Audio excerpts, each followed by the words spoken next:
Larry Elder talking to Dave Rubin, talking about how he does not like the idea of building any homes for the homeless. What, they don't have a house, they don't have shelter? Well, goddamn, maybe you should, get the corporation and cut the regulations and cut the taxes, and then maybe one day, homeless, man. There's 160 people in California right now that's homeless. 160,000. Build them, do angel ins first, get them to the parks. Tell all the homeless to go stay in the parks. Let's see how big this problem is. Let's actually tackle this problem. You might need, to do some right-wing fascism, but you also need a compassionate approach, too. You need a compassionate approach, too. Will Larry Elder build a single goddamn house? It doesn't sound like it by this conversation. He thinks it's building an incentive if you build a single house for the homeless, well, you're just going to tell the homeless from the entire world or the entire country to come on to California. That's what they're doing anyways. But here you go, from the Rubin Report, Larry Elder on the homeless problem in California. I believe I can explain things in ways that Joe and Joe Sixpack can get. Again, it's not because they're stupid. It's because they're working. They're putting food on the table. They're trying to get that first starter home. But they don't realize there's a connection between this and all the problems that they're complaining about. We talked about homelessness. What does Gavin Newsom and the Democrats want to do about homelessness? Build homes for the homeless at a cost 3, 4, 5 times than what the private sector could do, A, and B, not dealing with... Do you hear that? They laughed. Dave Rubin, who used to be a liberal, laughed. Do you know what the damn Democrats want to do about the people that don't have any shelter? They want to build some shelter for them. Oh, my God. What fucking more? What goddamn idiots. They want build shelter for the shelterless? What's next? What's next? Give food and water to the thirsty and hungry? Oh, my goodness. What are they reading, the Beatitudes? What are they, Christians? What is going on around here? Dealing with the underlying problem why they're homeless in the first place. So even if they were able to get up and go to the homes, they wouldn't stay. Yep. Meanwhile, you're sending a signal to the other states, cold weather... They wouldn't stay? Even if they did get them into the homes, they wouldn't stay. Why? Why wouldn't they stay? I don't understand. And then Dave Rubin automatically just, goes ahead and rubber stamps that idea. Of course, if the homeless people get, they never had a home and they've always been on the streets, but they finally get themselves a home, they won't take care of it, and they'll just move to some other place. Yep, the homeless always moving there. Every time I see them with shopping carts and the underwear on the outside of their breeches, the homeless that are crazy with the throwing of the apples and the weather climates. I can go to California where the weather is nice, people are going to treat me humanely, and I get a free home. Come on down! And that's what's happening. Well, you're the next contestant on The Price is Right. You just won a fucking $1 million. You hit the lotto, right? Not only are you encouraging, the immigrants, but you're encouraging other Americans, poor-ass homeless Americans. So it's like, Jesus Christ, just open the floodgates to all the, what is it, the Statue of Liberty? You're just wanting all the huddled masses yearning to breathe free? All the fucking poor and shit? Jesus Christ. Talk to cops who tell me that many people on Skid Row aren't even from here. Yeah. No, we know that they're coming now. So when you see that places like Venice, that was used to Venice to be the coolest, gorgeous place, all in trendy, bohemian. It's a disaster right now. Drugs everywhere. Right. Needles everywhere. And one of the reasons is because of Proposition 47 that the voters in California foolishly voted for, which meant that if you still at 950 or less.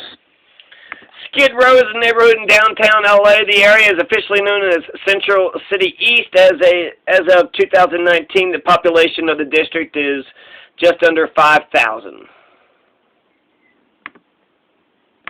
By the way, you can do it every day. Yeah. You're not going to go to jail because you'll be committing a misdemeanor, and if they catch you, they'll give you a ticket.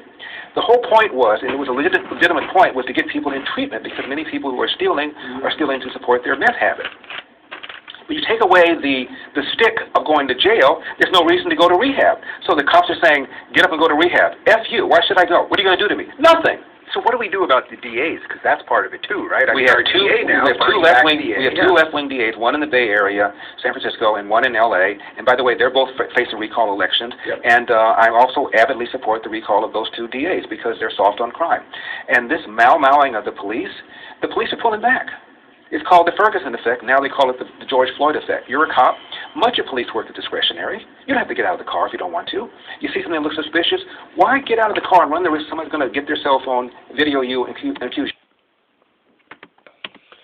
Welcome, everybody, to another exciting show of California Times. I have my little handcrafted... Wow. Holly Beatty. Rock and roll. So, all right, to anybody who's tuning in, they've already read the titles. They know who you are, but you're a candidate for governor of California. I am. Wow. It is August 12th, 2021. It's such a short time before this all transpires, and congratulations for being at this point in your life. Tell me, all right, let's just go ahead and jump into, tell me a little bit about Holly. Tell the people a little bit about you that brought you up to this point, and yeah, fill us in a little bit. Well, to get to know me, it takes a little bit of a story. So, why I'm at this critical intersection, this moment in time that's so important to all of us in California. I really see this recall election as this very pivotal moment where California can hold if we move criminality out of our governance and we make room for sincerity and voice for the people. Accuse you of systemic racism. So they stay in the car, they're answering radio calls, and that's it. Bad guys know it, crime is going up, guess who gets hurt? Black and brown people, the very people the left claims they care about. So if, let's say you win. I'm on the elevator. When I win. When you win. Don't be so negative. No, I'm with you. Let's say, Larry, that's hypothetical. What did I say? These are hypotheticals out here. What did I say? After you win, comma, you may sit over there and I can interview myself. What are we doing over here? Come on, talk Right to me. before we started, I said, you're my Obi-Wan, and I'm Princess Leia now. You're my only hope, man. Right. This is it. If I'm going to stay in this crazy city and in this crazy state. But what would you be modeling this after? I mean, would you want California to basically be modeled after, say, what DeSantis is doing in Florida? Like, does that look like a good model to you? Well, yes, it does. But what I'm going to do when I become governor, I've had a lot of conversations. When? I did that for you. I did that for you. When I become governor, I've talked to a lot of people who are people that were in the administration of Pete Wilson, of Duke Majan, two Republican governors in the past, and you'd be amazed how much power the governor has, even dealing with a hostile legislature. Of course, you can veto. There's line item veto. There's the ability to declare a public emergency. And that ability has been used many times by this governor to impose all these anti-science mandates. Right. There is a public emergency of housing shortage. There's a public emergency of homelessness. There's a public emergency of schools. And I'm going to impose public emergencies to get rid of these bad teachers, to suspend CEQA so that people will not be afraid to build. 20,000 prisoners have been released under the supervision of this man, Gavin Newsom, under early release for COVID. So they're releasing felons while treating builders and contractors like felons. It's ridiculous. I'm going to reverse that. Do you think that Gavin Newsom thinks he's doing well? Well, how many interviews have you seen Gavin Newsom have in the last several months? We've reached out a million times. No, of course not. Yeah. How's he going to defend rising crime? How's he going to defend these crappy schools he wouldn't put his own kids in on a bet? How's he going to defend basically buying homes for homeless at 10 times or 5 times the cost of what the private sector can do? How's he going to defend any of that? He cannot. How's he going to defend how... You know, if California holds and we choose to move away from profit, the kind of profit that creates power and influence over human life, and we choose instead to open our hearts and be pioneers, as we always have been, into something more, maybe pioneers of greater consciousness at this time, then we could hold and we could maybe turn the tide. That's what I really feel. We can turn the tide. So. And how ticked off people are about the arrogant way he shut down this state in the most severe way than any of the other 50 governors have done. He can't defend that. He doesn't want you. In the 33 years that Buckley had his show called Firing Line, the last day he ended the show, somebody said, why didn't Robert Kennedy, and all the times you extended him an invitation, come on your show? And Buckley said, why does the baloney avoid the grinder? He doesn't want you. He doesn't want me. He can't defend that. He's not going to debate me. Are you kidding? Are you kidding? So what do you need to happen? What do you think You're on the ballot. Like, what do you think has to happen over the course of the I need money. It's not a ton of time. 2 months. I need money. When I was induced to run by people that I like and respect. Larry, by the way, speaking, you mentioned Prager before.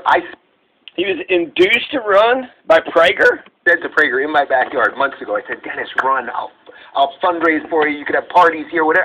Everything I can do. You can be on my channel. What do you say? He goes, get Larry Elder to do it. Get Larry Elder to do it.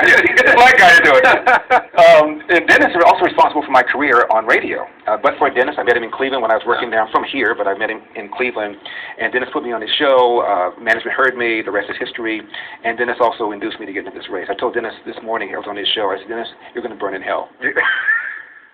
What are we talking about? We're all going together. I lost my train of thought. So in the 2 months now, it's money. Okay, so you got to get money. Okay, so I was told by people like Dennis and people like Pastor Jack Hibbs and others, Larry, because of your celebrity, because of your social media profile, platform, you got 2.5 million. I think you have a little bit more. Yeah, they're screwing you on Twitter, by the way, for I know. sure. Like, I know. You're like right up there on that you're I have a channel called Larry Elder Epic Times Channel. Yeah. I have 575,000 followers.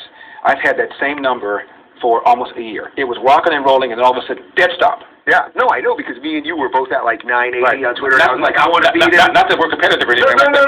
Yeah. But I was like, you beat me once publicly, so I was like, I got to get to 1 million before him, and then they just Dead stop. You get there, Dead stop. So the whole thing is about money. That's why I'm urging people to go to electelder.com. Notice how I didn't work that in until just now? No, it's subtle. I waited on it. Yeah, started to do it right away. I said, they won't. That was electelder. Electelder.com. Yes, okay. Very. And so I was told, unlike the average politician, you're not going to be on the phone 75% of the time raising money because you're so well known, and all I have to do is tell people that you're going to run, and all of a sudden the money is going to come be flooding in. I'm on the phone 75% of the time trying to raise money, just like any other politician. There's a $34,200 limit max individual contribution. I'm sure you're going to be making that, Dave. Well, I'll have to talk to my guy. I'm sure. My accountant's over here, But Gavin Newsom does not have spending limitations nor raising limitations. He can spend and raise as much money as possible. Shortly